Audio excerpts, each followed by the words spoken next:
At the end of a busy season of racing, the Caterham Motorsport Championships come to Rockingham. And we're going to start with a look at the Octane Caterham Academy. Group 1 drivers head to the grid, with Alex Gurr heading the title race ahead of Matt Dyer, with Matt Lawrence third, Brian Cordwell fourth, Zoltan Shawai is fifth, and Tristan Judge is sixth. In terms of wins, Alex Gurr has had 5 to the 1 of Matt Lawrence, but he still needs to score well to make sure of the championship in the next 15 minutes of racing. The cars then lined up on the grid, ready to go. Pole position going the way for this race of Matt Dyer. And the drivers then now look towards the lighting gantry. Alex Gurr lining up on the second row of the grid, so he's got a little bit of work to do, but keeping out of trouble and scoring points is essential. As the lights go out, the race gets underway now. The cars accelerate away up towards turn 1. A slow start there, you can see, from Paul Hagan in car 8, but he gets away. All these identical 125 brake horsepower Roadsports with the 5-speed gearbox. You're on board with Alex Gurr, champion-elect then, as he goes up towards the Dean hairpin for the first time. 4th at the moment. About to become 5th if he's not careful as he gets attacked on either side. Braking hard for the hairpin. And who's it going to be then that squeezes through into the lead of the race? Matt Dyer has made a good start and tries to hang on to the advantage. Scott Lawrence is up there as well as the field works its way through the hairpin for the first time. Down towards Yentwood. Dyer it is, leading the way in a big spin there. Sitting in the middle of the road. That's Tor McElroy. Everybody has avoided him, but only just. McElroy gets going again. Made his Ginetta racing debut a week ago. Back in a Caterham now. You're on board with Alex Gurr then as he wriggles his way through the infield part of the circuit. Matt Dyer is leading the way then. Scott Lawrence is going after him. And this is a replay of what happened on the opening lap. You can see the contact ahead. McElroy goes for a gap that soon disappears. There's contact. And looking back from Matt Dyer's car, there's the whack. McElroy goes up the inside. Gets himself all crossed up, does survive, but he's lost a whole heap of places in the meantime. Up front, it is still Matt Dyer leading the way, but Alex Gurr, there he is. He's up into second place. That's enough to give him the championship. They're working their way up towards Gracelands then, and although Alexander Gurr may not necessarily win the race, it looks like he's going to win the championship long battle. This will be Matt Dyer's first win if he can hang on in there in a really sideways Gurr. Does he hang on to it? Only just. Save of the day, that, and a crucial save for him as well. Alexander Gurr very nearly losing a place because right up with him has come Scott Lawrence as they work their way through the Tarzan hairpin. Gurr just about comes out of the corner ahead, but almost level with him is Scott Lawrence as they work their way along School Straight. But that slide from Gurr, and indeed the battle that's going on for second place now, has played right into the hands of Matt Dyer. He is on target for a race win as he works his way through the cut-through at Brook. The checkered flag looms, and so it's going to be a race win for Matt Dyer. It's going to be a championship win for Alexander Gurr. All of these drivers in their first year of competition, and Matt Dyer ends his maiden season with his first ever win, and Alexander Gurr comes home the champion in second place. Third goes the way of Scott Lawrence. And it's Nigel Board who comes home behind them in 4th. Tony Mingoya is 5th, and Jason Gale rounds out the top 6. Matt Dyer's win by just under a second and a half. It's enough to give him his maiden race victory. But Alexander Gurr it is who ends the season as the champion. That was the best race I've had so far. That was just phenomenal fun. Absolutely brilliant. It was pretty close.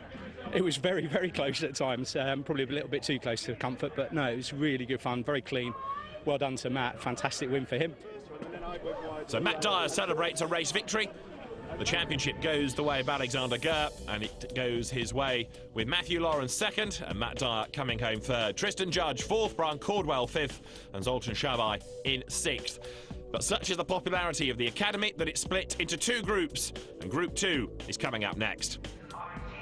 The cars making their way to the grid. This championship, Group 2 for the Octane Caterham Academy, headed by Stephen Nuttall. He's got 5 points in hand over Peter Fortune and Michael Gajda, the 2 of them tied for second spot.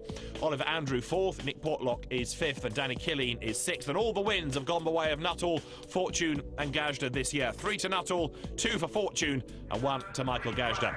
So the final 15 minutes of racing of the season is about to get underway. The grid is lined up, ready to go. Pole position for this has gone the way of Max Robinson, but Stephen Nuttall is alongside him on the outside of the front row. The lights go out, the cars accelerate away, 1 or 2 get bogged down. Everybody's away cleanly though, and as they work their way towards turn 1, up towards the Dean hairpin for the first time, is it going to be Max Robinson that's converted pole position into the race lead? You're on board with Peter Fortune, looking back at Danny Killeen, and also now bearing down on them as well is Simon Bennett in number 3, who goes to the inside line.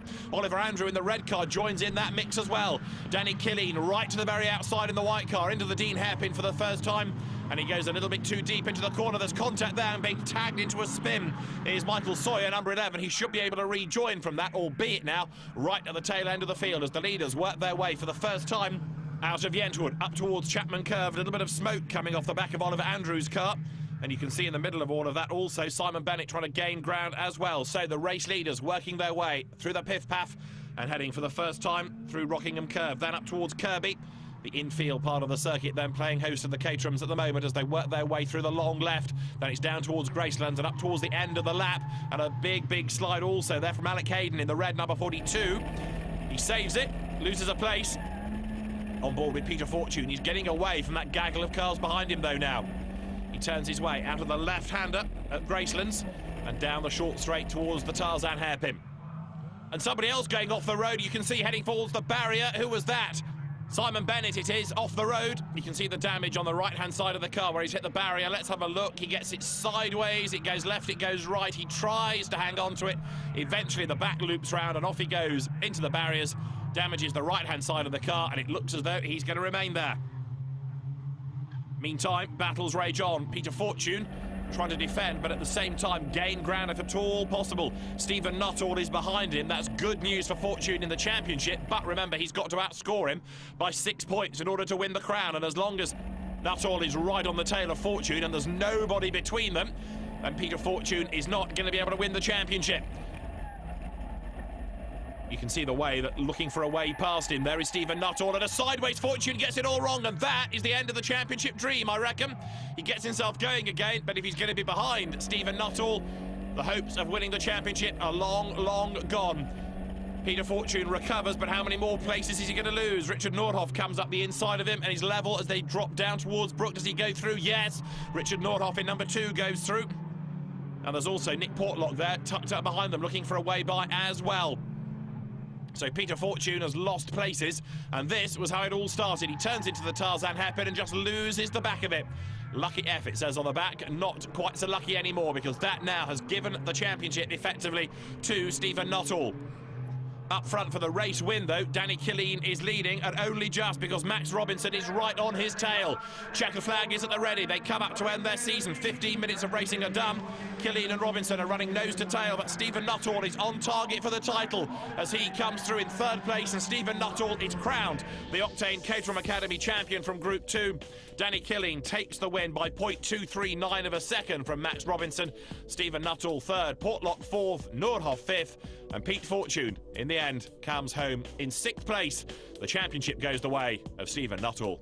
It's been a really hard season, fantastic fun, but it's a really close group with a lot of quick guys. So to win out of this group, I think is just I feel it's a pretty big achievement, and well done for all the guys. Another race where close racing, none of us made any contact. Everyone trusts each other, so it's been brilliant, absolutely brilliant. And commiseration to Pete. Pete and I were having a great battle, and he spun in front of me, and I'd rather win it in a fair fight, but it's one of those things, I guess. So Stephen Nuttall it is who takes Group 2 within the Octane Caterham Academy. Peter Fortune comes home 2nd, just 5 points back, and Michael Gausdet 3rd, a further point adrift. Danny Killeen 4th at the end of the season, Oliver Andrew 5th, and Max Robinson rounds out the top 6.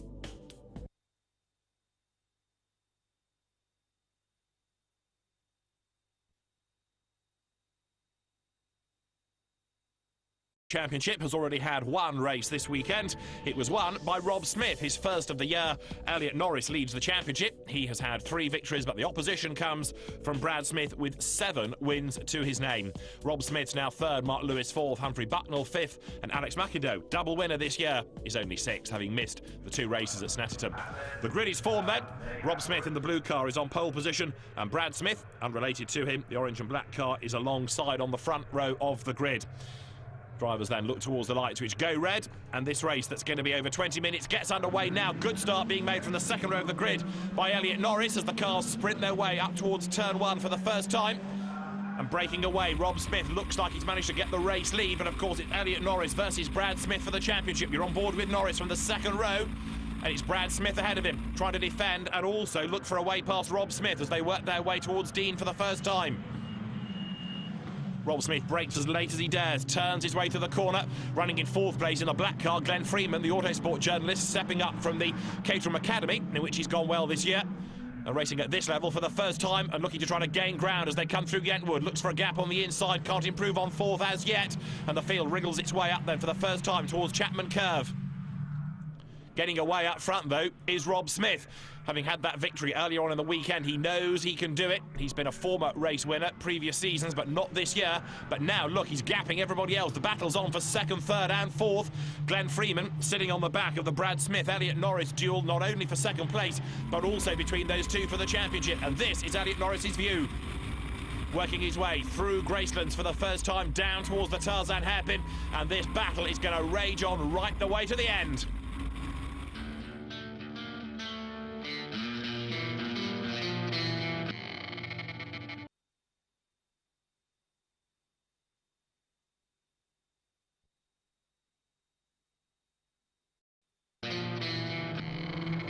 Welcome back to Rockingham, the final round of the Avon Tyres Caterham Roadsport Championship, the race being led by Rob Smith. You're looking here, though, at some of the midfield battles that rage on, being headed by Mark Lewis. And Mark in the yellow and silver car started on the third row of the grid. He's got Humphrey Bucknell for company right with him as they work their way out of turn 4 up towards the timing line once again. The next pair going through behind, involving number 5, Ashley Patterson, and he in turn is looking for a way past Jake Bradshaw. So all the battles here surround the midfield places. The leaders are getting away up front. Mark Lewis up towards Dean, Humphrey Bucknell behind him, and then this battle behind still raging on. Jake Bradshaw goes to the inside line to try to attack Bucknell. Can he do it? There's a gap on the inside. They all concertina into one, and contact is the result. And it looked as though Lewis came across on Bucknell, who there in turn came across on Jake Bradshaw. They've all survived more or less, but yet there are still places to be resolved as they go down towards Yentwood. And there, look, trying to go right round the outside, gaining a place, number 99, that's Paul Hawthorne. He started on the third row, dropped a long way back early on, and is now making amends. Now look at this, Lewis turns in, he clips Bucknell, and that sort of knocks him into the path of Jake Bradshaw. They all survive. They're all delayed as well to a greater or lesser degree, as now you're looking at the way the championship could be resolved. Side by side as they dive their way up towards the Dean hairpin. Car 11 is that of Elliot Norris, and right with him is Brad Smith. They've got themselves for the moment ahead of Rob Smith as they work their way now down towards Yentwood once again. Elliot Norris ahead of Brad Smith. Norris leading coming into this race, but then as you see another spin, and it's Jake Bradshaw yet again at the Dean hairpin. Go back to the leaders for a moment. You've got to factor into this drop scores. Now Elliot Norris has to drop 44 points if things stay as they are. Brad Smith only has to drop 26. This is the replay. Jake Bradshaw comes far too rapidly into the Dean hairpin, turns the car in, can't hang on to the back of it, round it goes. But up front, you've got this situation where even though you could score more points, you lose the championship. It's one of the downsides of a drop score rule. Up front at the moment then, number 11, Elliot Norris. He's had a very, very good season with 3 race wins. The downside, seemingly, is that he's been ultra consistent and scores highly every time out, and therefore he's got to give away more points than has Brad Smith. Debate amongst yourselves whether drop scores are a good or a bad thing. Elliot Norris thinks they're a bad thing at the moment because it could well cost him the championship.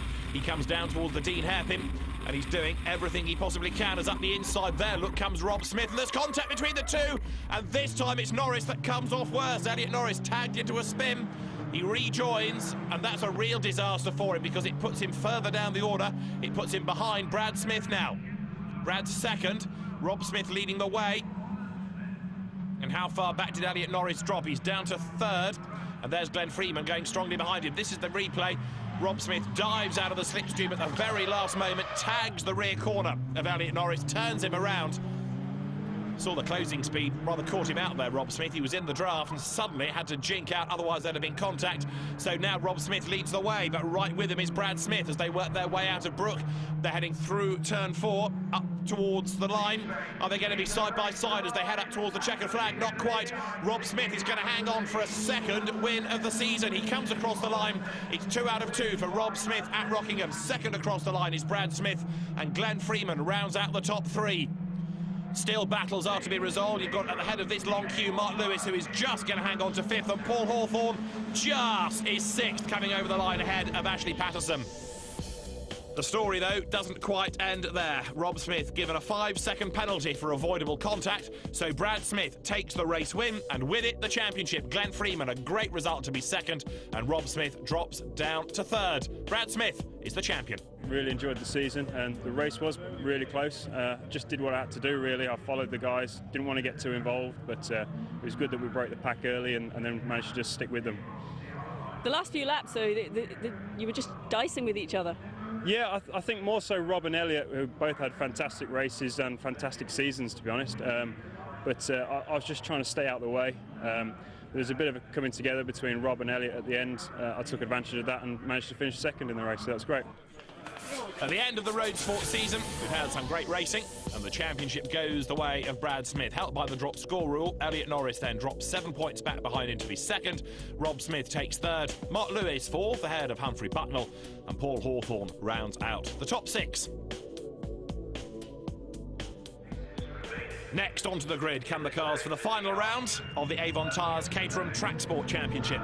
The cars all with an aero screen, no headlights, 125 brake horsepower, and the championship being led by David Robinson over Terry Langley, with Kurt Brady third. It's John Mortimer fourth, ahead of James Needham and Mike Hart. David Robinson won the first race here of the weekend, and it's between him and Terry Langley. But again, you've got these 2 drop scores to factor in.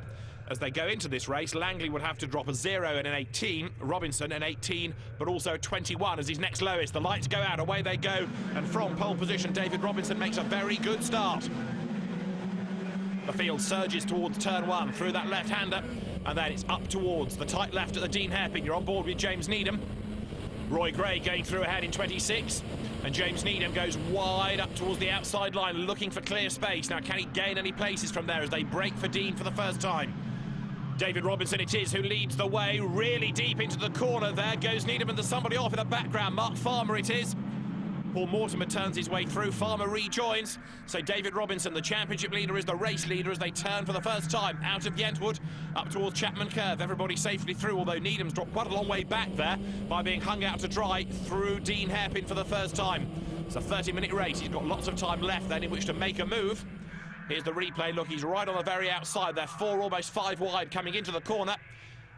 And as Needham runs out of road, the back of Mark Farmer's car comes round on him. On board again with Needham, and right up alongside him to the left is Michael Scorer. They break for Dean. Again, desperately late on the brakes is Needham. Now, can he cut across and take the line? Not there, he can't. And Michael Scorer comes back at him up on the inside line. Down towards Yentwood, then nose to tail. This is Needham attacking Roy Gray now. Through the right-hander and a sideways Needham with his Nigel Mansell-style crash helmet, keeping Scorer at bay. Through Chapman Curve. James Needham trying to work out where he can make a move, but it's a narrow part of the circuit, this. Overtaking not that easy. They go down through Rockingham Curve towards Kirby, and up the inside goes Needham. Almost contact there. The car gets a little bit sideways. He hangs on to it, but that would have cost him a few lengths now. Down towards Gracelands once more. Speed building. Into the left-hander, as up front David Robinson leads Terry Langley. It's between these two for the championship. And David Robinson having to drop more points on this drop score rule than does Terry Langley. And here is Langley looking pretty good for the crown at the moment. Down they come in towards Brook. They ride the curbs through the left, through the right, and it's left again. The cars rejoin the oval, out of turn 4 and up towards the line. Robinson ahead of Langley in his first season of car racing, fresh out of karting, and Terry Langley has been one of the real standout drivers of the season. Can the year end with the championship for him? They come over the timing line. The gap between them is just length rather than full seconds, and there is Needham ahead of Roy Gray, so the battle between those two has switched over as now Langley lines up to have a go at David Robinson. Down they go towards the Dean Hairpin. The gaps come down, but Langley not able to challenge there. Robinson now having to really defend vigorously. Down towards the right of Yentwood. The gap is down and down and down between the two of them. David Robinson rides the curbs. Terry Langley is tucked right up behind him.